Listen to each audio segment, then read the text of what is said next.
12,000 টাকার ফোনে 120 হার্টজ, এটা কি শুন নাকি নামে? এটা হচ্ছে ইনফিনিক্স স্মার্ট 20। আসুন দেখে নিই এটা আসলেই ভ্যালু ফর মানি কিনা।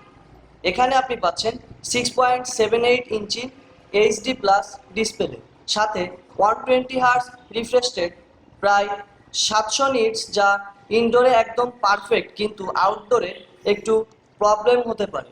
কিন্তু এইচডি প্লাস হওয়ার কারণে শার্পনেস একটু কম লাগতে পারে এটা ডিসপ্লেতে। পারফরমেন্সের জন্য থাকছে MediaTek G80 ultra, daily use, Facebook, YouTube সব স্মুথ।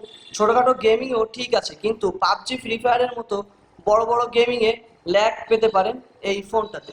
অ্যান্ড সেলফি দুইটাতেই পাচ্ছেন 8 মেগাপিক্সেলের ক্যামেরা। দিনের আলোতে এটা মোটামুটি ঠিক থাকলেও রাতে এভারেজ।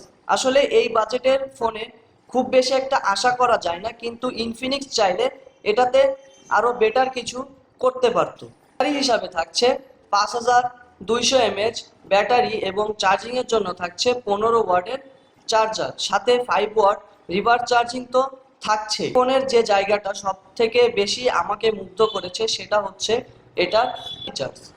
কারণ এই ফোনে আপনি NFC, এয়ার ব্লাস্টার এবং IP64 এর ওয়াটার অ্যান্ড ডাস্ট প্রোটেকশন পাচ্ছেন। IP64টা কমন থাকলেও এই বাজেটে NFC এবং এয়ার ব্লাস্টার অনেস্টলি ইমপ্রেসিভ। 14,000 টাকায় স্মুথ ডিসপ্লে এবং ব্যাটারি চাইলে এটা হতে পারে সলিড চয়েস, বাট যারা গেমিংয়ের জন্য খুঁজছেন তাদের জন্য স্কিপ করাই ভালো।